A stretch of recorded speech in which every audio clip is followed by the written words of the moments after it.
పిత, పుత్ర, పవిత్రాత్మ నామమున ఆమెన్. క్రీస్తునాథుని యందు ప్రియమైనటువంటి సహోదరి సహోదరులారా, మీ అందరికీ పాస్కా యొక్క కాలము 5వ ఆదివారంలోకి స్వాగతము. మనము ఈ తపస్కాలంలో ఆల్మోస్ట్ ఎండింగ్కి వచ్చేస్తున్నాము.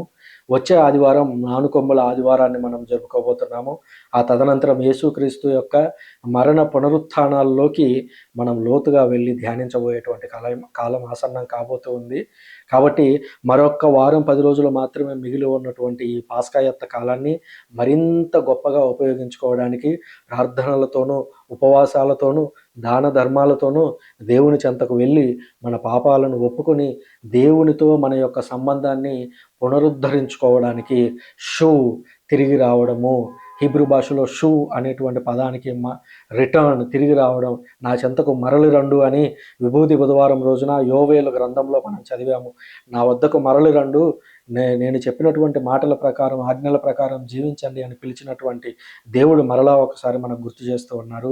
ఈ వారం 10 రోజులను మనం చక్కగా వినియోగించుకొని దేవుని యొక్క మాటల ప్రకారం నడుచుకుంటూ మనం చేసినటువంటి పాపాలన్నింటినీ కూడా కంప్లీట్గా కడుక్కోవడానికి ప్రయత్నం చేద్దాము. ఇవాళ కూడా మనకు 3 రీడింగ్స్ ఉన్నాయి. మొదటిది యెహెజ్కేలు గ్రంథం నుంచి, రెండవది రోమీయులకు పునీత పౌలు గారు రాసిన లేఖ నుంచి, ఇక మూడవదిగా యోహాను సువార్త నుంచి మనం చదవబోతున్నాము. మొదటగా యెహెజ్కేలు ప్రవక్త రాసినటువంటి గ్రంథము 37వ అధ్యాయాన్ని పరిశీలిద్దాము. అందులో మీకు అందరికీ తెలిసినటువంటి ఒక సంఘటనే, ఎడారిలో ఎముకలన్నీ నిండిపోయి ఉన్న చోట ప్రవక్త నిలబడి ఉండగా నరపుత్రుడిగా సంబోధిస్తూ దేవుడు చెప్పినటువంటి మాటల యొక్క సమాహారమే ఈనాటి యొక్క మొదటి రీడింగ్. అందులో ఓవరాల్ విషయం ఏమిటంటే, అక్కడ యెహెజ్కేలు ప్రవక్త ఒక పెద్ద లోయను చూశాడు. ఆ లోయ నిండా ఎముకలు ఉన్నాయి. తలలు, పుర్రెలు, ఆ తర్వాత చేతుల ఎముకలు, కాళ్ళ ఎముకలు, మనుషుల యొక్క ఈ పక్కటి ఎముకలు, ఇవన్నీ పడిపోయి ఉన్నాయి. అవన్నీ కూడా అంటే ఆ లోయ అంతా ఎలా ఉందంటే మృతుల లోయలాగా ఉంది.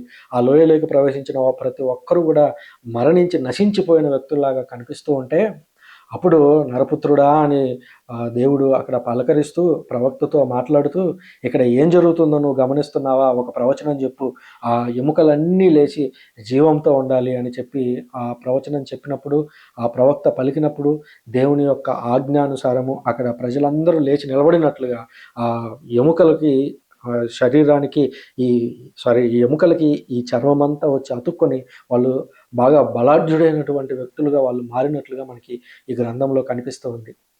మొత్తం మీద ఈ 37వ అధ్యాయం అంతా మనకు చెప్పేది ఏమిటంటే, మీరు నశించిపోయి, కుళ్ళిపోయి, ఎముకలుగా మిగిలిపోయినటువంటి పరిస్థితిలో ఉండొచ్చు. అది పాపములో కావచ్చు, మన కష్ట నష్టాల్లో కావచ్చు, బాధల్లో, ఇబ్బందుల్లో. మీరు ఎంత దిగజారిపోయినటువంటి పరిస్థితిలో ఉన్నప్పటికీ నేను చెప్పేటువంటి ఒక్క మాట మిమ్మల్ని పునరుజ్జీవులుగా తయారు చేస్తుంది అని చెప్పడం దేవుని యొక్క ప్రధాన ఉద్దేశం. ఇక్కడ 12వ వచనం నుంచి చదువుతున్నాను. కనుక నీవు ఇజ్రాయేలీయులకు ఇట్లా ప్రవచనం చెప్పము, యావే ప్రభు ఇట్లా నడుచున్నాడు, నా ప్రజలారా, నేను మీ సమాధులను తెరచి మిమ్మల్ని లేపుదును, మేము మరలా ఇజ్రాయేల్ దేశమునకు తోడుకొని వత్తును. ఇక్కడ అసలు బ్యాక్గ్రౌండ్ అంతా ఏంటంటే, యెహెజ్కేలు ప్రవక్త ఎక్కడున్నాడు? బబులోనీయులు వచ్చి దాడి చేయగా అక్కడ నుంచి పట్టుకెళ్ళినటువంటి వారిలో యెహెజ్కేలు ప్రవక్త ఉన్నాడు. అంటే యెహెజ్కేలు ప్రవక్త బానిసత్వం లాంటి పరిస్థితిలో ఉన్నాడు. వాళ్ళకు ఒక దేశం లేదు, ఒక రాజు లేడు, ధర్మశాస్త్రం లేదు, వాళ్ళకు బలులు అర్పించడానికి లేదు, దేవుణ్ణి ఆరాధించడానికి లేదు. అటువంటి హీనమైన పరిస్థితిలో ఉండగా దేవుడు ప్రవక్తకి ఒక దర్శనంలో ఇదంతా వివరిస్తున్నాడు. ఇదిగో యెహెజ్కేలు, నువ్వు కృంగిపోయి ఉన్నావు, ఇజ్రాయేల్ ప్రజలందరూ ఈ బబులోను బానిసత్వంలో కృంగిపోయి ఉన్నారు, మీరు ఎక్కడే నశించిపోతారేమో అని మీరు బాధపడొద్దు, నేను మిమ్మల్ని అందరినీ విడిపిస్తాను, మిమ్మల్ని అందరినీ మరలా తీసుకొని ఇజ్రాయేల్ దేశానికి వెళ్తాను. ఎండిపోయిన ఎముకలకు చర్మం వచ్చి అతుక్కొని ఎలాగైతే వాళ్ళు జీవం కలిగినటువంటి వ్యక్తులుగా లేచి నిలబడ్డారో, అలాగే మీరు ఇప్పుడు సమాధి లాంటి స్థితిలో ఉన్నారు. ఏదో పరదేశానికి వచ్చిపోయి ఇక్కడ పడిపోయి సమాధిలో ఉన్నారు. మిమ్మల్ని అందరినీ, మీ సమాధులు తెరిచి నేను మిమ్మల్ని ఇజ్రాయేల్ దేశానికి తోడుకొని వెళ్ళి అక్కడ మిమ్మల్ని మరలా బలంగా మిమ్మల్ని తయారు చేస్తాను. మీ సమాధులను తెరచి మిమ్మల్ని లేపినప్పుడు నేను ప్రభుడనని గుర్తించరు. సో నేను మిమ్మల్ని తర్వాత ఇజ్రాయేల్ దేశానికి తీసుకువెళ్ళినప్పుడు మీరు గుర్తుంచుకోండి, అదేంటంటే నేను ప్రభువుని, నేను దేవుణ్ణి, నేను చెప్పినటువంటి మాట ప్రకారం మిమ్మల్ని తీసుకొని వచ్చాను, మిమ్మల్ని లేవనెత్తాను, మీకు మరలా దేశాన్ని దయచేశానని మీరు అప్పుడు గుర్తించండి. నా ఆత్మను మీలో ఉంచి మీరు జీవించినట్లు చేయుదును, మీరు మీ దేశమున వసించినట్లు చేయుదును. అప్పుడు ప్రభుడనైన నేను మాట ఇచ్చి చెప్పినట్లే చేసితనని గ్రహింతురు. ఇది ప్రభుడనైన నా వాక్కు. నేను మాటలు చెప్పి సైలెంట్గా అయిపోవడం కాదు యెహెజ్కేలు. నేనేం చేస్తానంటే ఇక్కడ ఉన్నటువంటి ఇజ్రాయేలీలందరినీ బానిసత్వంలో, బబులోని బానిసత్వంలో వాళ్ళ కింద పడిపోతున్నటువంటి మిమ్మల్ని అందరిని తీసుకొని వెళ్ళి ఇజ్రాయేల్ దేశంలో పెట్టి మీలో మళ్ళా నా ఆత్మను నింపి మీరందరూ సంతోషంతో నా దేవాలయానికి వచ్చేలాగా మిమ్మల్ని అందరినీ తయారు చేస్తాను అని దేవుడు ఒక వాగ్దానం చేస్తున్నారు. ఈ వాగ్దానం చేస్తున్నప్పుడు వాళ్ళ యొక్క పరిస్థితి ఏమిటి? ఎవరి కిందనో బానిసలుగా మగ్గిపోతూ ఉన్నారు. ఈరోజు మీరు నేను ఎలా ఉంటాము? కొన్నిసార్లు పాపాల్లో బానిసలమైపోయి ఉంటాము. కొన్నిసార్లు తీవ్రమైనటువంటి పని ఒత్తిడిలో లొంగిపోయి ఉంటాము. కొన్నిసార్లు వివిధ రకాల వ్యక్తుల కింద నలిగిపోతూ ఉంటాము. కొన్నిసార్లు అనేటువంటి కాడి కింద కూడా బలంగా తొక్కివేయబడుతూ ఉంటాము. కానీ గుర్తుంచుకోండి, మిమ్మల్ని అందరినీ దేవుడు లేవనెత్తబోతున్నారు. నిన్ను, నన్ను, ప్రతి ఒక్కరిని తీసుకొని వెళ్ళి నిరీక్షణ అనేటువంటి ప్రదేశంలో, ఒక నిరీక్షణ అనేటువంటి కొండ మీద మనల్ని నిలబెట్టి మనల్ని ఒక సాక్ష్యంగా ప్రపంచానికి చూపించేటువంటి రోజు ఒకటి రాబోతూ ఉంది. దేవుడు నన్ను మరలా లేవనెత్తుతాడు, దేవుడు నన్ను మరలా విడిపిస్తాడు, నాకు స్వస్థతనిస్తాడు, నేను ఈ విజయాన్ని సాధించేలాగా చేస్తాడు, నేను ఉద్యోగాన్ని సాధించేలాగా చేస్తాడు. దేవుడు అవన్నీ చేస్తాడు. మీరు చేయాల్సింది ఏంటంటే దేవుడు అవన్నీ చేస్తాడు అని విశ్వాసం మీలో ఉంచాలి. మీలో విశ్వాసమే లేనప్పుడు దేవుడు ఏం కార్యం చేస్తాడు? దేవుడే అనేక సార్లు యేసుక్రీస్తు నీ విశ్వాసమే నిన్ను స్వస్థపరిచింది, నీ విశ్వాసం చొప్పున నీకు జరుగునుగాక అని చెప్పి యేసుక్రీస్తు ఎన్నిసార్లు అనలేదు? అంటే దేవుని పట్ల నువ్వు ఉంచేటువంటి విశ్వాసం పదింతలుగా తిరిగి నీ దగ్గరికే వస్తుంది. కాబట్టి దేవుని మీద ఎట్టి పరిస్థితుల్లో కూడా విశ్వాసాన్ని కోల్పోవద్దు. మన చెయ్యి కోల్పోయినా పర్వాలేదు, కాళ్ళు కోల్పోయినా పర్వాలేదు, కన్ను కోల్పోయినా పర్వాలేదు, ఆఖరికి ఈ ప్రాణాన్నే కోల్పోయినా పర్వాలేదు, కానీ దేవుని పట్ల విశ్వాసాన్ని మాత్రం ఎట్టి పరిస్థితుల్లో కోల్పోవలదు. ఆ విషయాన్ని గుర్తుంచుకుందాం. ఇక రెండవ రీడింగ్ పునీత పౌలు గారు రోమీయులకు రాసిన లేఖ 8వ అధ్యాయము 8 నుంచి 11 వచనాలు. శరీరానుసారముగా జీవించువారు దేవుణ్ణి సంతోషపెట్టలేరు. పోయిన వారం మనం చదువుకున్నాం కదా, చదువుకునేటప్పుడు దేవుణ్ణి ఎలా సంతోషపెట్టాలో మీరు తెలుసుకోండి అని చెప్పి పునీత పౌలు గారు అన్నారు. ఇప్పుడు అంటున్నారు శరీరానుసారంగా జీవించేవారు దేవుణ్ణి సంతోషపెట్టలేరు. శరీరానుసారంగా జీవించడం అంటే ఏమిటి? ఈ శరీరానికి ఏవైతే అవసరమో వాటి మీదనే మన దృష్టిని కేంద్రీకరించడం. ఈ శరీరానికి స్నానం చేయటం అవసరము, సో స్నానం చేస్తున్నాము, సంతోషం. ఈ శరీరానికి తిండి అవసరము, తిండి తింటున్నాము, సంతోషం. కానీ వాటిని అతిగా చేయడము, నీకు తిండి అవసరమే కానీ 24 గంటలు తింటూనే ఉండడం అవసరం కాదు. నీ శరీరానికి విశ్రాంతి అవసరమే, ఆ విశ్రాంతిని లేజీనెస్గా, ఆ విశ్రాంతిని ఉదాసీనతగా మనము మార్చుకోకూడదు. ఇలాగ అన్ని విషయాలు, శరీరానికి సంబంధించినటువంటి అన్ని నెగిటివ్ విషయాలను కూడా మనం దూరం చేసుకోవాలి. మీ యందు నిజముగా దేవుని ఆత్మ వసించుచున్నచో మీరు శరీరమునందుగాక ఆత్మయందు ఉన్నారు. క్రీస్తు ఆత్మ తన యందు లేనివాడు ఆయనకు చెందడు. మనకందరికీ క్రీస్తు ఆత్మ ఉంది. మీరేం వరి అవ్వాల్సిన పని లేదు. ఎందుకంటే మనం జ్ఞానస్నానం ద్వారాను, పవిత్రాత్మ ధృవీకరణ సాంగ్యం ద్వారాను, యేసుక్రీస్తు యొక్క శరీర రక్తాల ద్వారాను మనం క్రీస్తు యొక్క ఆత్మను నిరంతరం మనలో ప్రజ్వరింపజేస్తూనే ఉన్నాము. కానీ గుర్తుంచుకోవాల్సిన విషయం ఏంటంటే దేవుని దగ్గరకు వెళుతూ కూడా మనం దేవునికి దూరంగా జీవిస్తుంటాం. ప్రతి ఆదివారం చర్చికి వెళుతూ ఉంటాము, పండుగలు వచ్చినప్పుడల్లా చర్చికి వెళుతూ ఉంటాము, అవసరమైనప్పుడల్లా దాన ధర్మాలు చేస్తూ ఉంటాము. కానీ దేవునికి మనకు మధ్య సంబంధం ఉండదు. ఆ ఒక్కరోజు సంబంధంతో, ఆ 2-3 గంటల పూజా విధానంతో అది ముగిసిపోయేటువంటి బంధంలాగా కొన్నిసార్లు అది ఉంటుంది. కాబట్టి ఆ విషయంలో మాత్రం మనం జాగ్రత్తగా ఉండాలి. దేవుని చెంతకు వెళుతున్నామా లేదా దేవునితో అంటిపెట్టుకొని ఉన్నామా అనేది జాగ్రత్తగా గుర్తుంచుకోవాలి. దేవుని దగ్గరికి వెళ్ళడం అందరూ వెళుతూనే ఉంటారు. క్రైస్తవులు అని అనుకున్న వాళ్ళు ఒక వారం తప్పిన ఇంకొక వారం ఏదో ఒక రూపంలో చర్చికి దగ్గరకు, ఫాదర్ దగ్గరకు, ఎక్కడో ఒక చోటకి వెళుతూనే ఉంటారు.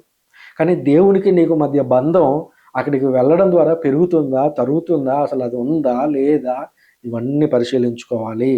క్రీస్తు మీ యందు ఉన్నచో మీ శరీరము పాపం విషయమై మరణించినది, కానీ ఆత్మ నీతి విషయమై జీవము కలిగి ఉన్నది. సో మనం క్రీస్తులో ఉంటే మనం ఎలాగ ఉంటాము? పాపం విషయంలో మనం మరణించిన వాళ్ళలాగా ఉంటాము. పాపం జోలికి వెళ్ళము.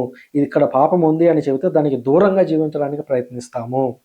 కానీ ఒకవేళ మనం పాపం వైపుగా మనమే వెళుతూ ఉన్నామంటే గుర్తుంచుకోవాలి, క్రీస్తు ఆత్మని మనలో మనం ఆర్పేస్తున్నాము. వెలుగుతున్నటువంటి క్రీస్తు ఆత్మను ఆర్పేసి మనం పాపం చేయడానికి వెళుతున్నాము. అందుకనే ఆహ్, పాపాలేవైనా చేసినప్పుడు, ప్రత్యేకించి మరణకరమైనటువంటి పాపాలేవైనా చేసినప్పుడు వెంటనే వెళ్ళి సఖ్యతా సంస్కారాన్ని ఉపయోగించుకోవాలని కథోలిక శ్రీసభ మనకు తెలియజేస్తూ ఉంది. కాబట్టి ప్రత్యేకించి ఈ లెంట్ కాలంలో దేవుని యొక్క మేలులు పొందడానికి, క్షమాపణను పొందడానికి ఈ సఖ్యతా సంస్కారాన్ని ఉపయోగించుకుందాం. క్రీస్తును మరణం నుండి లేవనెత్తిన దేవుని ఆత్మ మీ యందు ఉన్నచో, క్రీస్తును మృతులలో నుండి లేవనెత్తిన ఆయన మీ యందున్న తన ఆత్మ వలన నశించు మీ మర్త్య శరీరములను కూడా జీవము వసగును. మన శరీరాలన్నీ ఎలాంటివి? మర్త్య శరీరాలు. అంటే మట్టిలో కలిసిపోయేటువంటి శరీరాలు. మనము కొద్ది సంవత్సరాలు, ఒక 20 ఏళ్ళో, 30 ఏళ్ళో, 40 ఏళ్ళో, ఒక 60 ఏళ్ళో జీవించిన తర్వాత మరణిస్తాము. మనల్ని పూడ్చి చేస్తారు. అంతటితో మట్టిలో కలిసిపోతాము. కానీ మనం క్రీస్తునందు ఉంటే, దేవుని ఆత్మ మనలో ఉంటే, యేసుక్రీస్తు చెప్పినట్లుగా నా శరీరమును తిన్నటువంటి వాడిని నేను అంతిమ దినమున లేపుతాను అని అన్నట్లుగా మనం యేసుక్రీస్తు శరీర రక్తాలను స్వీకరించి మరణించి ఉంటే, ఆ రెండవ రాకడ వచ్చినప్పుడు, దేవుడు తిరిగి ఈ భూమి మీదకు వచ్చినప్పుడు, ఆయన తుది తీర్పు విధించబోతున్నప్పుడు మనల్ని లేవనెత్తి తన ఎదురుగా నిలబెడతాడు. ఆ నిలబెట్టినటువంటి క్షణంలో మనం ఎలా ఉంటాము? జీవంతో ఉంటాము. అదే జీవము మనం మరణిస్తున్నామా లేదా జీవంతో ఉన్నామా అనేటువంటి ఈ శారీరక జీవం గురించి కాదు, అది ఆధ్యాత్మిక జీవనము. నీలో మంచితనం అనేది ఉంటే దేవుని ఎదుట మనము ఆధ్యాత్మికంగా జీవించే ఉంటామని గుర్తుంచుకోవాలి. ఇది రెండవ రీడింగ్. ఇక సువార్త పఠనాన్ని గమనించినట్లయితే యోహాను సువార్త 11వ అధ్యాయము 1-45 వచనాలు. ఇందులో లాజరును లేపుతున్నటువంటి సంఘటన. లాజరు మరణించి సమాధిలో ఉంచిన తర్వాత యేసుక్రీస్తు వెళ్ళి ఆయనను లేపినటువంటి సంఘటన మనకి కనిపిస్తూ ఉంటుంది. ప్రత్యేకించి లాజరు కుటుంబము యేసుక్రీస్తుకి ఎంతో సన్నిహితమైనటువంటి కుటుంబము. లాజరు, యేసుక్రీస్తు ఆల్మోస్ట్ సిమిలర్ ఏజ్. ప్లస్ వాళ్ళిద్దరూ ఫ్రెండ్స్ అని కూడా చరిత్ర మనకు తెలియజేస్తుంది. వాళ్ళిద్దరూ మంచి మిత్రులు. అంతేకాదు వాళ్ళ కుటుంబం కూడా యేసుక్రీస్తుకు బాగా తెలిసినటువంటి కుటుంబము. యెరూషలేముకి దాదాపు 2.5, 3 కిలోమీటర్ల దూరంలోనే ఈ బెతానియా అనేటువంటి ఈ పట్టణం ఉండేది. బెతానియా అని చూస్తూ ఉంటాము. ఈ బెతానియాలో వాళ్ళు నివాసం ఉండేటువంటి వారు. యేసుక్రీస్తు యెరూషలేం వచ్చినప్పుడల్లా ఈ బెతానియాకు వెళ్ళి అక్కడ వారి ఇంట్లో, లాజరు ఇంట్లో ఉండడము అనేది ఆనవాయితీగా వస్తూ ఉన్నటువంటి కార్యక్రమం. సో ఆ నేపథ్యంలో దీన్ని చదువుదాం. బెతానియాలో లాజరు అనే వ్యక్తి వ్యాధిగ్రస్తుడై ఉండెను. అందు మరియమ్మ ఆమె సోదరి మార్తమ్మ నివసించుచుండిరి. సో యేసుక్రీస్తుకు ఒకసారి వీళ్ళు ఆతిథ్యం ఇచ్చి ఆహారాన్ని పెట్టడం కూడా మనం గమనిస్తాం. అంటే ఈ కుటుంబం యేసుక్రీస్తుకి బాగా దగ్గర కుటుంబం, బాగా తెలిసినటువంటి కుటుంబము లేదా బంధువులలాగా మనం చెప్పొచ్చు. యేసుకు పరిమళ తైలము పూసి ఆయన పాదములను తల వెంట్రుకలతో తుడిచినది ఈ మరియమ్మయే. వ్యాధిగ్రస్తుడైన లాజరు ఆమెకు సహోదరుడు. ఈ మరియమ్మ ఎవరు అనంటే, ఆమె తాను చేసినటువంటి తప్పుల కారణంగా యేసుక్రీస్తు దగ్గరకు వెళ్ళి ఆ యేసుక్రీస్తు పాదాలను కన్నీటితో కడిగి దేవుని దగ్గర నుంచి సమాధానాన్ని పొందినటువంటి వ్యక్తియే ఈ మరియమ్మ. ఆ మరియమ్మకు సోదరుడే ఈ లాజరు. కనుక అక్క చెల్లెండ్రు, ప్రభు మీరు ప్రేమించు లాజరు వ్యాధిగ్రస్తుడై ఉన్నాడు అని యేసుకు వర్తమానం పంపిరి. యేసుక్రీస్తు ఎక్కడో వేరే చోట ఉన్నారు. మీరు ప్రేమించినటువంటి లాజరు అంటే మీ మిత్రుడు, నీ స్నేహితుడు, నువ్వెంతగానో ప్రేమించావు కదా, నీ స్నేహితుడే ఇప్పుడు జబ్బుపడి ఉన్నాడు అని యేసుక్రీస్తుకి ఒక సమాచారం పంపించారు. వాళ్ళ ఊహించింది ఏమిటి అనంటే యేసుక్రీస్తు వస్తాడు, వచ్చి లాజరుకి స్వస్థత ఇస్తాడు, అతడు జీవించి ఉండగానే ఆ విధంగా ఇస్తాడు అని వాళ్ళు ఎక్స్పెక్ట్ చేసి ఆ సమాచారాన్ని పంపించారు. అది విని యేసు, ఈ వ్యాధి మరణం కొరకు వచ్చినది కాదు, ఇది దేవుని మహిమ కొరకును, ఇందు మూలమున దేవుని కుమారుడు మహిమపరపబడుటకు వచ్చినది అన్నాడు. సో ఆ సమాచారం వచ్చింది, చుట్టూ శిష్యులు ఉన్నారు, ఇది అతనికి తెలియజేశారు.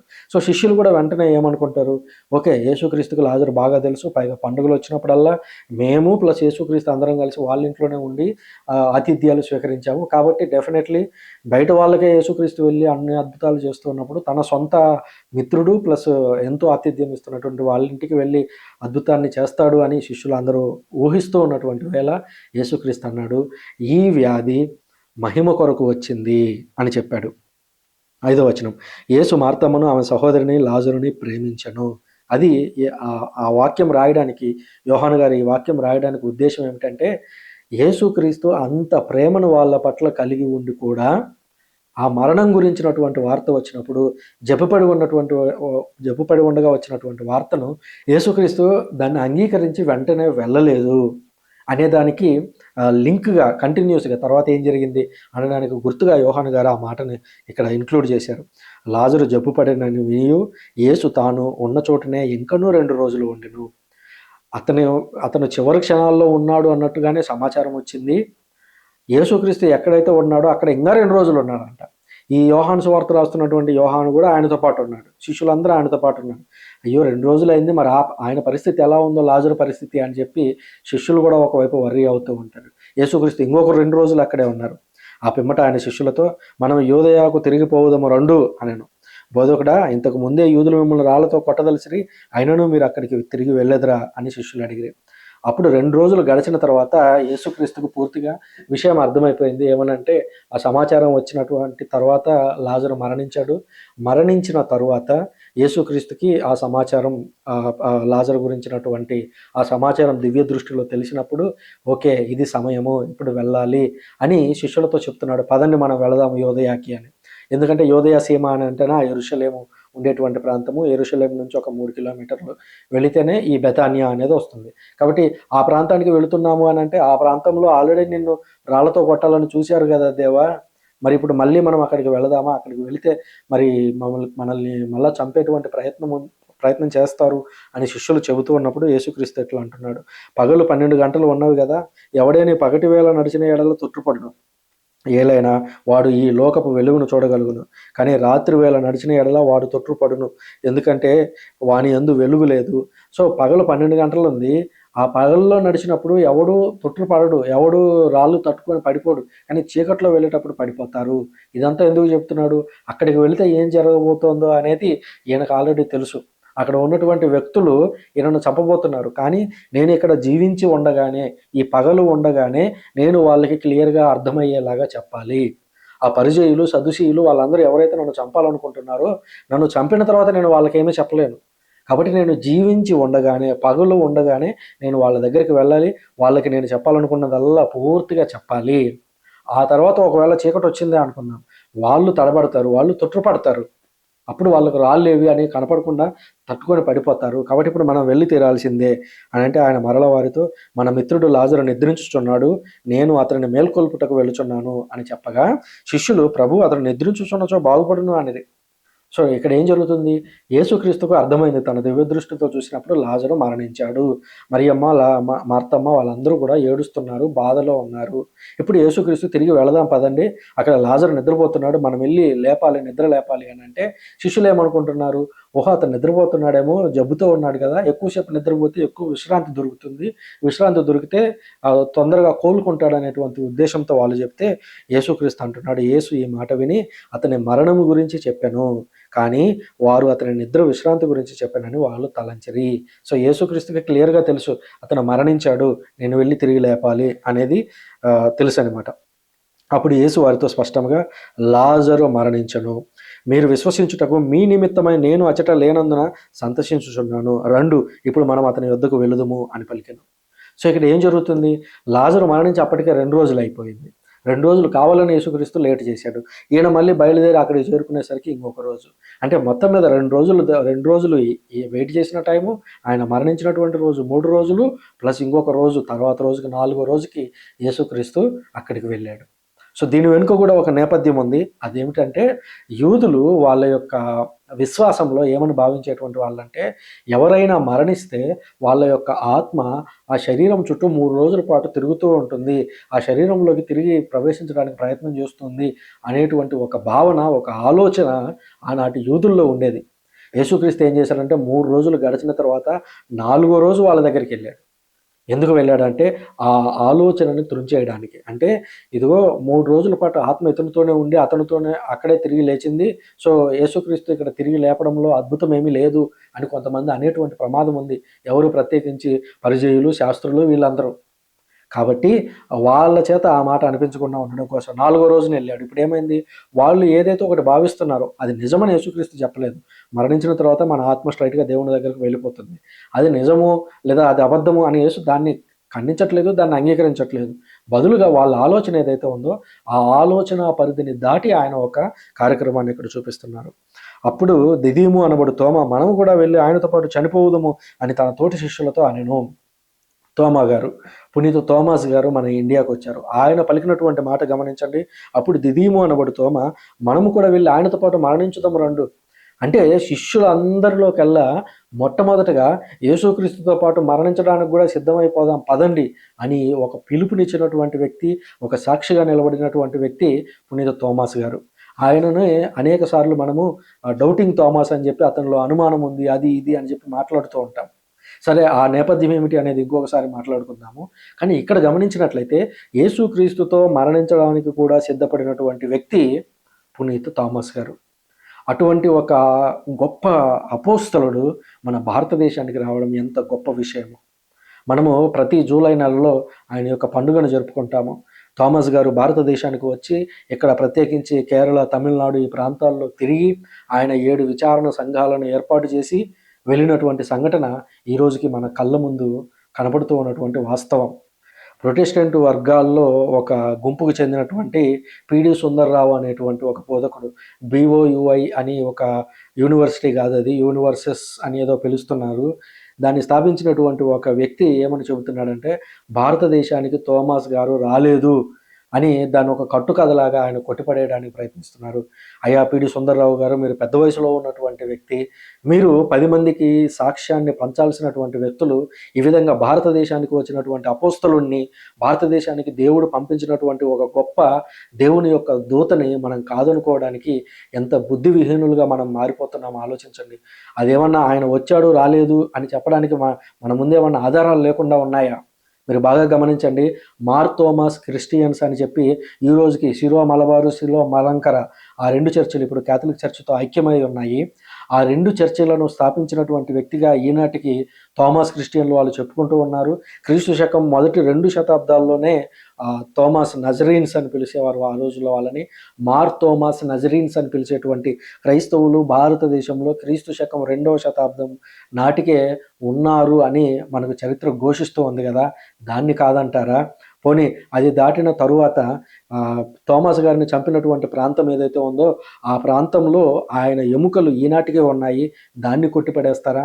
అంటే ఒకవైపు హిస్టారికల్గా నజరీన్స్ అనేటువంటి వాళ్ళు ఉన్నారు, మార్ థోమాస్ నజరీన్స్, సిరో మలబార్, సిరో మలంకర వాళ్ళు ప్రీవియస్ జనరేషన్స్ వాళ్ళు ఉన్నారు అనేటువంటి హిస్టారికల్ ఎవిడెన్స్ తీసేశారు. ఆయన యొక్క శరీరం ఎక్కడ ఉంది అని చెబుతూ ఆయన శరీరం మీద బిల్డ్ చేసినటువంటి శాంతోమే బసిలికా ఏదైతే ఉందో, కాథలిక్ చర్చ్ నిర్మించినటువంటి మహా గొప్ప బసిలికా, ఆ గొప్ప బసిలికా ఆ చరిత్రని మీరు కాదంటున్నారు. భారతదేశమే స్వయంగా భారతదేశానికి థామస్ గారు వచ్చారు అని చెప్పి భారతదేశమే నిర్ధారించి పోస్టల్ వారు ఒక స్టాంపుని విడుదల చేశారు. మరి ఆ చరిత్రను కొట్టిపడేస్తారా? ఎన్ని రకాలుగా హిస్టారికల్గా తీసుకుంటారా, ఆర్కియోలాజికల్గా తీసుకుంటారా, భారతదేశ ప్రభుత్వం పరంగా తీసుకుంటారా? ఈ రోజుకి మన కళ్ళ ముందు కనిపిస్తున్నటువంటి చరిత్రను కూడా అంగీకరించే స్థితిలో లేరు. ఎందుకంటే ఆయన ఇది చెప్పడానికి దాని వెనుక ఉద్దేశం ఏమిటంటే, కథోలికులు ఇలాంటి పుణ్యక్షేత్రాలకి యాత్రలు చేస్తూ ఉంటారు. ఒకవైపు గోవాకైనా సరే, ఫ్రాన్సిస్ జేవియర్ ఉన్న చోటకైనా సరే, లేదా మన మార్ థోమాస్ లేదా సెయింట్ థామస్ గారు ఉన్నటువంటి ఆ మౌంట్ థామస్కి అయితేనేమి ఇక్కడికి కథోలికులు యాత్రలు చేస్తూ ఉంటారు. మరి ఈ బిఓయుఐ దగ్గరికి ఎవరు యాత్రలు చేయరు కదా. వాళ్ళ శిష్యులు మహా అయితే అక్కడికి వెళ్ళి అక్కడ ఏదైనా చదువుకుంటున్న వాళ్ళు వెళ్ళాలి, లేదా యూట్యూబ్లో లైవ్లు చూసుకుంటున్న వాళ్ళు చూడాలి. అంతకుమించి అక్కడికి ఎవరు వెళ్ళరు. ఈ యాత్రల మీద వాళ్ళు పెడుతున్నటువంటి ఆ అక్కసు, వెళ్ళగక్కుతున్నటువంటి ఆ అక్కసు ఇది. అయ్యా, మీరు చరిత్రను అంగీకరించకపోయినా పర్వాలేదు, ఒక క్రైస్తవుడిగా ఆల్రెడీ ప్రొటెస్టెంట్ సోదరులే అనేక మంది మీ మాటలను ఖండించారు, వారు అనేకమైనటువంటి వివరణలు ఇచ్చారు. కాబట్టి ఇప్పటికైనా మీరు తెలుసుకోండి, థామస్ గారు భారతదేశానికి వచ్చారు, దానికి హిస్టారికల్ ఎవిడెన్స్ ఉంది, ఆర్కియోలాజికల్ ఎవిడెన్స్ ఉంది, భారత ప్రభుత్వమే అంగీకరించినటువంటి ఎవిడెన్స్ ఉంది. ఆయన యొక్క శరీరం ఈనాటికి భారతదేశంలో ఉంది. మిడిల్ ఈస్ట్లో వచ్చినటువంటి సమస్యల నేపథ్యంలో దాదాపు 13-14 శతాబ్దాల్లో ఇక్కడి నుంచి ఆయన శరీరాన్ని, అనగా ఆయన యొక్క ఎముకలను తీసుకుని వెళ్ళి ఇటలీలో పెట్టారు. ఆ ఇటలీలో పెట్టేటప్పుడు కూడా మేము ఇండియా నుంచి దీన్ని తీసుకొని వచ్చాము అని చెప్పి అక్కడ ఇటలీలో రాసి పెట్టారు. సో చరిత్ర ఉంది, చరిత్రను కాదంటే మనం చరిత్రహీనులమైపోతామని గుర్తుంచుకోండి. యేసు అక్కడికి చేరిన పిమ్మట లాజరు సమాధి చేయబడినని అప్పటికే 4 రోజులు దినములైనదని తెలుసుకొనెను. సో ఇక్కడ క్లియర్‌గా అర్థమైపోయింది. 4 రోజులైంది, 3 రోజుల పాటు ఆత్మ తిరుగుతుంది అనేటువంటి భావన వాళ్ళలో ఉండేది. సో యేసుక్రీస్తు మూడో రోజున వెళ్లి తిరిగి లేపితే యేసుక్రీస్తు చేసిందేమి లేదు. ఆ ఆత్మ ఇక్కడ తిరుగుతూ ఉండింది. ఆ ఆత్మే తిరిగి లాజరులో ప్రవేశించి బయటకొచ్చాడు అని మాట్లాడేటువంటి అవకాశం ఉంది. ఇంకా గమనించండి. బెతానియా గ్రామము యెరూషలేమున ఇంచుమించు క్రోషెడు దూరమున ఉన్నది. వారి సహోదరుని గురించి మార్తమ్మ మరియమ్మలను ఓదార్చుటకై పలువురు యూదులు అచ్చటకు వచ్చిరి. యేసు వచ్చుచున్నాడని వినినంతనే మార్తమ్మ ఆయనకు ఎదురు వెళ్ళెను, కానీ మరియమ్మ ఇంటి అందే కూర్చొని ఉండెను. సో యేసుక్రీస్తు వస్తున్నారు అనంగానే ఈమె బయలుదేరి వెళ్ళింది. ఎందుకంటే సాధారణంగా గెస్టులు ఎవరైనా వస్తూ ఉన్నట్లయితే వాళ్ళని ముందు వెళ్ళి వాళ్ళని నడిపించుకుంటూ వెనక్కి తీసుకురావడం అనేది సాధారణంగా ఆనాటి కాలంలో ఇజ్రాయేల్ దేశంలో ఉన్నటువంటి ఒక ఆచారము. అందుకనే చూసినట్లయితే పునీత పౌలు గారు కూడా యేసుక్రీస్తు రెండవ రాకడలో ఒక సందర్భాన్ని ఉద్దేశిస్తూ యేసుక్రీస్తు ఆయన రెండవ రాకడలో ఆయన వస్తుండగా మనం కూడా వెళ్ళి మేఘాల మధ్యలో ఆయనతో కలిసి తిరిగి మనము ఈ రెండవ రాకడలో పార్టిసిపేట్ చేస్తాము. అంటే ఆయన వద్దకు మనం వెళతాము, వెళ్ళి ఆ రెండవ రాకడలో పూర్తి స్థాయిలో పాల్గొంటామని చెబితే దాన్ని కొంచెం ట్విస్ట్ చేసి కొంతమంది ప్రొటెస్టెంట్ సోదరులు, ప్రత్యేకించి ఇది ఈ 19వ శతాబ్దం 20వ శతాబ్దంలోనే వచ్చింది, మధ్యాకాశంలో 7 సంవత్సరాల విందు భోజనాలు అని చెప్పి ఒక కొత్త బోధ. అది 1900 సంవత్సరాల పాటు క్రిస్టియన్స్ ఎవరికీ తెలియదు. అతని పేరు ఏదో ఉంది, జాన్ డర్బన్ నెల్సన్ అని ఏదో. అతను ఈ సిద్ధాంతాన్ని ప్రతిపాదించాడు గట్టిగా ఒక 50-100 ఏళ్ల కిందట. దాన్ని ఈరోజు బోధిస్తున్నారు. అక్కడ పౌలు గారు చెబుతున్నది ఏంటంటే, రెండో రాకడ వచ్చినప్పుడు సమాధుల్లో ఉన్న మనం ముందుగా వెళ్ళి ఆయనకు ఎదురేగి ఆయన ద్వారా మనం రెండో రాకడని పరిపూర్ణం చేస్తామని, అంటే గెస్టుల్లాగా మనం వెళ్ళి ఆయన తీసుకొని వస్తాము అనేటువంటి ఉద్దేశంలో. ఇక్కడ కూడా అదే ఉద్దేశం. ఒకవైపు లాజరు మరణించి వాళ్ళు బాధలో ఉన్నప్పటికీ గెస్ట్ వస్తున్నప్పుడు వాళ్ళలో ఉన్నటువంటి ఒక సహజమైనటువంటి ఆచారం ముందు వెళ్ళి పరిగెత్తుకుంటూ వెళ్ళి అతన్ని వెనక్కి తీసుకొని రావడం. ఇంకొక చోట కూడా యేసుక్రీస్తు తప్పిపోయినటువంటి కుమారుని యొక్క ఉపమానం చెప్పినప్పుడు, తప్పిపోయిన కుమారుడు తప్పు తెలుసుకొని తిరిగి వచ్చి ఆ గేటుకు అంత దూరము ఉండగానే తండ్రి పరిగెత్తుకుంటూ వెళతాడు. ఎందుకనంటే తన కుమారుడు తిరిగి వచ్చాడు అనేటువంటి ఆనందంతో. సో ఇది యూదుల పరిభాషలో వాడేటువంటి పదం. అది తెలియకుండా, చరిత్ర తెలియకుండా ఆ మాటతో ఒక కొత్త సిద్ధాంతాన్ని పుట్టించేశారు. మార్తమ్మ యేసుతో, ప్రభు మీరు ఇచ్చట ఉండి ఉన్నచో నా సహోదరుడు మరణించి ఉండేడు వాడు కాడు. ఇప్పుడైనాను మీరు ఏమి అడిగినను మీకు ఇచ్చును అని నాకు తెలియను. సో మార్తమ్మ మరియమ్మ వాళ్ళిద్దరు ఆలోచన చాలా క్లియర్. లాజరు జబ్బుపడి ఉన్నాడు, మంచం మీద ఉన్నాడు అని సమాచారం పంపినప్పుడే వాళ్ళు ఊహించిందే అది. యేసుక్రీస్తు వస్తాడు, స్వస్థపరుస్తాడు అని వాళ్ళు ఊహించారు. కానీ యేసుక్రీస్తు రాలేదు. ఆయన ఉద్దేశపూర్వకంగానే ఒక 2 రోజులు అక్కడే ఉన్నాడు. యేసుక్రీస్తు తిరిగి వచ్చేసరికి 4 రోజులు అయిపోయింది. సో ఇది నేపథ్యం. యేసు ఆమెతో, నీ సహోదరుడు మరలా లేచును అని చెప్పాను. అందుకు మార్తమ్మ, అంతిమ దినమున పునరుత్థానమందు అతడు మరలా లేచునని నేను ఎరుగుదును అని పలికాను. అంటే మరియమ్మలో ఒక రకంగా ఆశ నీరసించిపోయింది. 1 రోజైంది, 2 రోజులైంది, 3 రోజులైంది. ఇంకేం జరుగుతుంది అద్భుతం? యేసుక్రీస్తు 4వ రోజు వచ్చాడు. ఒకవేళ ఆయన నా తమ్ముడిని లేపి నిలబెట్టాలని అనుకోనంటే కొంచెం ఎర్లీగా వచ్చేవాడు. మరణించే సమయంలోనూ, మరణించగానేనూ వెంటనే వచ్చి ఉండేవాడు. కానీ 4 రోజులు అయిపోయింది. శవం కూడా కుళ్ళిపోతూ ఉంటుంది. ఈ పరిస్థితిలో అద్భుతం జరగదేమో అనేటువంటి ఆ భావనలోకి మార్తమ్మ వెళ్ళిపోయి చివరికి ఆమె కన్విన్స్ అయిపోయింది. ఏమని? పునరుత్థానం అవుతాడు అని యేసుక్రీస్తు చెబితే, అవును అంతిమ దినమున ఆయన లేస్తాడని నాకు తెలుసు అని అన్నారు ఈ మార్తమ్మ. అప్పుడు యేసు, నేనే పునరుత్థానమును జీవమును, నన్ను విశ్వసించువాడు మరణించినను జీవించును, జీవము ఉండగా నన్ను విశ్వసించువాడు ఎన్నటికీ మరణింపడు. నీవు దీనిని విశ్వసించుచున్నావా అని ప్రశ్నింపగా ఆమె, అవును ప్రభు, లోకమును అవతరింపనున్న దేవుని కుమారుడు క్రీస్తువు నీవేనని విశ్వసించుచున్నాను అని పలికెను. సో యేసుక్రీస్తు అక్కడ ఒక విషయం చెప్పాడు, గుర్తుపెట్టుకోండి. అదేంటంటే, లాజరు తిరిగి లేస్తాడా అని అంటే, అంతిమ దినంలో పునరుత్థానం జరిగేటువంటి సమయం వచ్చినప్పుడు లేస్తాడు అని అంటే, యేసుక్రీస్తు అంటున్నాడు, నేనే పునరుత్థానమును. అంటే ఒక వ్యక్తి మరణించాడు అని అంటే, క్రైస్తవుడు ఎవరైనా అతను యేసుక్రీస్తు చెప్పిన ఆజ్ఞల ప్రకారం జీవించి ఉంటే, ఏ మరణకరమైనటువంటి పాపము చేయకుండా దేవుని సన్నిధిలో దేవుని యొక్క ఫ్రెండ్షిప్లో మరణించి ఉంటే, అతను యేసుక్రీస్తులో ఎల్లప్పుడూ జీవించే ఉంటాడు. ఎందుకంటే యేసుక్రీస్తే పునరుత్థానము. పునరుత్థాన సమయం రావడం కాదు. పునరుత్థానం అనేది ఒక స్థలమో ఒక సందర్భమో కాదు. పునరుత్థానము అనేదే యేసుక్రీస్తు. అంటే మనం మరణిస్తే, మనం మంచి జీవితం జీవించి ఉంటే, దేవుని ఆజ్ఞలకు బద్ధులముగా జీవించి ఉంటే, మనము ఆల్రెడీ పునరుత్థానులమై ఉంటాము. ఎవరిలో? యేసుక్రీస్తు. ఎందుకంటే యేసుక్రీస్తు అన్నారు, నేనే పునరుత్థానమును. అప్పుడెప్పుడో సమయం రావడం కాదు మార్తమ్మ, ఇప్పుడు జరిగేది ఏమిటంటే నేనే పునరుత్థానమును, నాలో మరణించినటువంటి వ్యక్తి ఎల్లప్పుడూ జీవించే ఉంటాడు. ఆమె అట్లు పలికి తన సహోదరి మరియమ్మతో, బోధకుడు ఇక్కడ ఉన్నాడు, నిన్ను రమ్మనుచున్నాడు అని రహస్యంగా చెప్పెను. సో యేసుక్రీస్తు వచ్చాడు కాబట్టి ఆమె సోదరికి రహస్యంగా సందేశాన్ని పంపించింది. ఎందుకంటే యేసుక్రీస్తు ఈ కుటుంబం కలిసి మరలా సమాధి దగ్గరికి చూడడానికి వెళ్ళబోతున్నారు. కాబట్టి మరలా అందరూ ఇంటి దగ్గర ఉన్న వాళ్ళందరూ రావడం ఎందుకు అనేటువంటి ఉద్దేశంతో యేసుక్రీస్తు, మరియమ్మ, మార్తమ్మ కొంతమంది బంధువులు కలిసి వెళ్ళాలి సమాధి వద్దకు అనేటువంటి ఉద్దేశంతో మరియమ్మను పిలిచారు. అది విని మరియమ్మ వెంటనే లేచి ఆయన వద్దకు వెళ్ళెను. యేసు ఇంకనూ గ్రామము చేరలేదు. మార్తమ్మ తనను కలుసుకొనిన స్థలముననే ఉండెను. ఇంటి యొద్ద మరియమ్మను ఓదార్చుచున్న యూదులు ఆమె ఉన్నపాటున లేచి వెలుపలకు బయలుదేరుట చూచి ఆమె వెంట వెళ్ళిరి. ఏలైనా ఆమె సమాధి యొద్ద విలిపించుటకు వెళ్ళుచున్నదని వారు తలంచిరి. సో మరియమ్మ ఉన్నపలంగా లేచి పరిగెత్తుతూ ఉంటే అక్కడ ఉన్నటువంటి యూదులకు కొంతమందికి డౌట్ వచ్చింది. సరే మనం తోడుగా వెళ్ళాలనేటువంటి ఉద్దేశంతో మరియమ్మ ప్లస్ ఆమెతో పాటు ఉన్నటువంటి కొంతమంది యూదులు కలిసి యేసుక్రీస్తు, మార్తమ్మ ఊరి చివర ఇంకా ఉన్నారు కదా ఆ శ్మశానం వద్దకు వెళ్ళడానికి, అక్కడికి వీళ్ళందరూ కలిసి వచ్చారు. మరియమ్మ యేసు ఉన్న చోటకు వచ్చి ఆయన పాదములపై పడి, ప్రభు మీరు ఇక్కడ ఉండి ఉండొచ్చు, నా సహోదరుడు మరణించి ఉండేవాడు కాదు అనను. అసలు ఈ అక్కా చెల్లెళ్ళిద్దరి విశ్వాసాన్ని గమనించండి. మరియమ్మ, మార్తమ్మ ఇద్దరూ అదే మాట. ముందు మార్తమ్మ అనింది, ప్రభువు నువ్వు ఇక్కడ ఉండింటే అసలు నా తమ్ముడు మరణించేవాడే కాదు. సేమ్ అదే మాట ఇప్పుడు మళ్ళీ మరియమ్మ అంటుంది. అంటే యేసుక్రీస్తు పట్ల వాళ్ళు పెంచుకున్న ప్రేమాభిమానాలు, వాళ్ళ యొక్క విశ్వాసం ఎంత గొప్పవి అని అంటే, మీరు ఇక్కడ కానీ ఉండి ఉంటే అది జరిగేదే కాదు, ఆ మరణమే జరిగి ఉండేది కాదు. అంత గొప్ప విశ్వాసపరులు మార్తమ్మ మరియు మరియమ్మ. ఆయన ఆమె వెంట వచ్చిన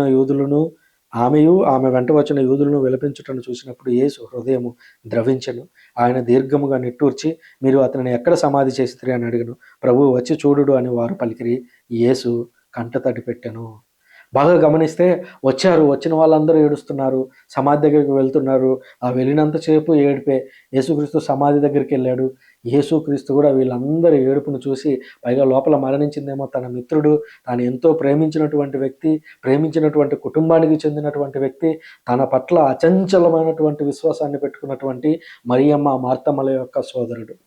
ఎంత విశ్వాసం అని అంటే, యేసుక్రీస్తు ఇక్కడ ఉంటే అసలు ఆ మరణమే జరిగేది కాదు అని వాళ్ళు బ్లైండ్గా నమ్మారు. అంత గొప్ప విశ్వాసాన్ని చూపించినటువంటి ఆ వ్యక్తులను చూచి యేసుక్రీస్తు యొక్క హృదయం ద్రవించిపోయింది. ఆయన కంట్ల నుంచి కన్నీరు కారాయి. చూడండి, అంటే యేసుక్రీస్తు ఎంత మానవుడు అనంటే, మీ కష్టంలో నా కష్టంలో ఆయన కూడా పాలు పంచుకుంటాడు. మీరు బాధపడుతుండగా, నేను బాధపడుతుండగా ఆ బాధలోకి ఆయన కూడా దిగి వస్తాడు. అవసరమైతే ఆయన కూడా మనతో పాటు కలిసి బాధపడతాడు. సో అంత మానవుడు ఆయన. ఆయన మన కోసం ఆయన అంత ప్రేమను చూపిస్తూ ఉన్నాడు. మరి మనము దేవుని వైపు అసలు చూస్తున్నామా? దేవుని ఆజ్ఞల ప్రకారం జీవించడానికి ప్రయత్నిస్తున్నామా? ఒకసారి పరిశీలించుకోవాలి. అంతటా యూదులు, ఈయన అతనిని ఎంతగా ప్రేమించుచున్నాడో చూడుడు అని చెప్పుకుంటారు. యేసుక్రీస్తు ఏడవటం చూసి అక్కడ ఉన్నవాళ్ళు అనుకుంటున్నారు, అతన్ని ఎంతగా ప్రేమించాడో చూడండి ఈయన. కానీ వారిలో కొందరు, గుడ్డివానికి దృష్టినిచ్చిన లాజరు ఇతడు మృత్యువు నుంచి తప్పింపలేకపోయినా అనేది. ఆ కొందరు ఎవరో కానీ, పేర్లు లేవు కానీ, వాళ్ళు కరెక్ట్గానే చెప్పారు, ఇతరుని లేపకపోయినా అని. ఇప్పుడు అదే జరగబోతుంది చూడండి. యేసు మరలా దీర్ఘముగా నిట్టూర్చి సమాధి వద్దకు వచ్చెను. అది రాతితో మూయబడినటువంటి ఒక గుహ. రాతిని తొలగింపుడు అని యేసు అనెను. మృతుని సహోదరి మార్తమ్మ, ప్రభు అతడు చనిపోయి 4 దినములైనది, ఇప్పటికే దుర్వాసన కొట్టుచుండెను అనెను. మార్తమ్మ ఆ సమయంలో అడ్డుపడటానికి వెళ్తుంది.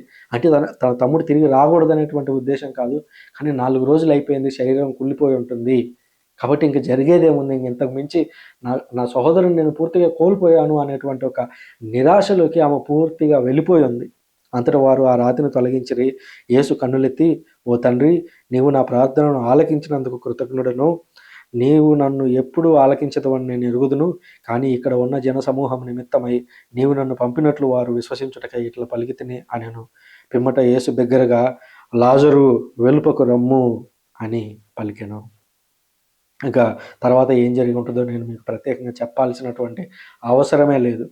యేసుక్రీస్తు ఆ కుటుంబాన్ని ఎంత ప్రేమించారు అని అంటే, ఆయన వారిని ప్రేమించడానికి వారి విశ్వాసాన్ని కూడా గమనించండి. అక్క చెల్లెళ్ళిద్దరూ ప్రభువు నీవిచ్చట ఉండినచో లాజరు మరణించి ఉండేవాడు కాదు అని ముందు వచ్చినటువంటి మార్తమ్మ అనింది, తర్వాత వచ్చినటువంటి మరియమ్మ అనింది. అంటే వాళ్ళ విశ్వాసం ఎంత గొప్పది అనంటే యేసుక్రీస్తును కంటతడి పెట్టించేలాగా చేసింది ఆ విశ్వాసం. మరి అలాంటి విశ్వాసం మనలో ఉందా ఈరోజు? ప్రశ్నించుకోవాలి కొన్నిసార్లు. నిజానికి వాళ్ళు ఎదురు తిరిగి ఉండొచ్చు.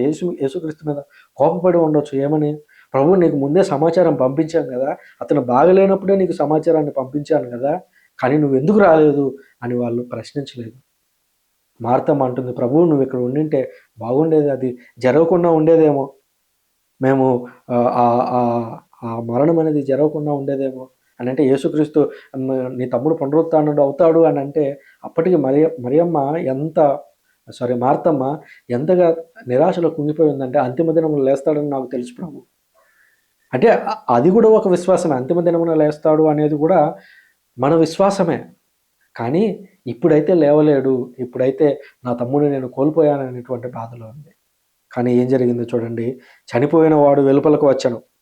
అతని కాళ్ళు చేతులు పేద వస్త్రములతో బంధింపబడి ఉండెను. అతని ముఖము వస్త్రముతో చుట్టబడి ఉండెను. యేసు వారితో కట్లు విప్పి అతనిని పోనిండు అని చెప్పాను. అది అద్భుతం. యేసుక్రీస్తు చేయగలిగేటువంటి అద్భుతాలు ఎలా ఉంటాయంటే మరణించినటువంటి వ్యక్తిని పేరు పెట్టి వెనక్కి పిలవగలిగేటువంటి మహా గొప్ప దేవుడు మన యొక్క దేవుడు. అలాంటి దేవుణ్ణి మనం చిన్న నాకు తలనొప్పి వచ్చింది దేవా, నా తలనొప్పిని తగ్గించు. ఎక్కడో సమాధిలో నుంచి చనిపోయినటువంటి వ్యక్తిని లేపితే ఆ వ్యక్తిని మనం చిన్నవాడు కాదు, మనం పెద్దవాడు అడగాలి. దేవుడు కూడా మన విశ్వాసాన్ని చూసి ఆశ్చర్యపోయేంత గొప్ప కార్యాలు మనం అడగటం నేర్చుకోవాలి. మరియమ్మతో కలిసి వచ్చి ఈ కార్యమును చూసిన యూదులలో పలువురు ఆయనను విశ్వసించిరి. ఇంకేం చేస్తారు విశ్వసించక? కళ్ళెదురుగా 4 రోజులైంది సమాధిలో ఉంచి ఆ వ్యక్తి బయటకు లేచి వచ్చి అందరితో కలిసి మాట్లాడుతూ ఉండేది. సగం మంది పారిపోయి ఉంటారు, అయ్యో దెయ్యం లేచి వచ్చిందని. ఇక్కడ ఇంకొకటి కూడా గమనించారా? ఈ లాజరు బయటకు వచ్చేటప్పుడు ఆ వస్త్రాలన్నీ కూడా అతని ముఖానికి, చేతులకి, కాళ్ళకి చుట్టబడి ఉన్నాయి. ఇక్కడ యేసుక్రీస్తు మరణానికి కూడా ఇది సాదృశ్యం. ఏమిటా మరణానికి సాదృశ్యం? యేసుక్రీస్తు తిరిగి లేచినప్పుడు పరిస్థితి ఎలా ఉంది? ఆ వస్త్రాలన్నీ కూడా నీట్గా చుట్టబడి ఉన్నాయి. అంటే ఇక్కడ ఒక మనిషిని దేవుడు లేపినప్పుడు ఏమైంది అని అంటే మొత్తం వస్త్రాలతో కలిసి వచ్చాడు.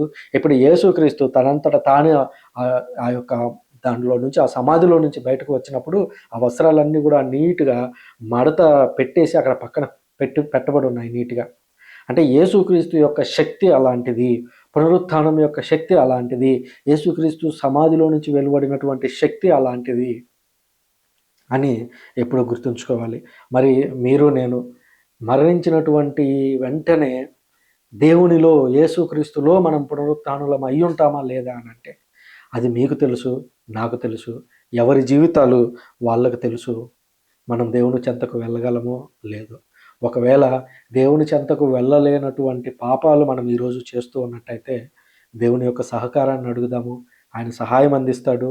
ఆయన సహాయాన్ని అందుకొని రాబోయేటువంటి పవిత్ర వారం, మ్రానుకొమ్ముల ఆదివారం దగ్గర నుంచి గుడ్ ఫ్రైడే, హోలీ సాటర్డే, శనివారం వరకు మనం దేవుని యొక్క వాక్కుతో పయనించాల్సినటువంటి సమయం ఇది. దేవుని యొక్క మరణ పునరుత్థానాలను దగ్గరగా ధ్యానిస్తూ వాటిని అర్థం చేసుకుంటూ మన జీవితాల్లో వాటిని అన్వయించుకుంటూ మన జీవితాలను మార్చుకోవాల్సినటువంటి అత్యంత గొప్ప సమయం ఇది. అత్యంత ప్రాముఖ్యమైన, అత్యంత ముఖ్యమైన రక్షణని మనకు తీసుకొచ్చినటువంటి అత్యంత ప్రాముఖ్యమైనటువంటి రోజుల్లోకి మనం ప్రవేశించబోతున్నాం. కాబట్టి ఈ హోలీ వీక్ మీ అందరికీ మంచి కలిగించాలని, రాబోయేటువంటి వారమంతా దేవుడు మనతో ఉండి మన హృదయాలను మార్చి ఆయన తట్టు తిప్పి ఆయన యొక్క పునరుత్థానంలో మనల్ని భాగం చేసుకునేలాగా మనల్ని దేవుడు దీవించాలని నేను ప్రత్యేకంగా ప్రార్థిస్తూ ఉంటాను. నా కొరకు మీరు ప్రార్థించండి. వచ్చే ఆదివారం మరలా రీడింగ్స్తో మరలా కలుసుకుందాం. Thank you very much. పితా, పుత్ర, పవిత్రాత్మ నామమున ఆమేన్.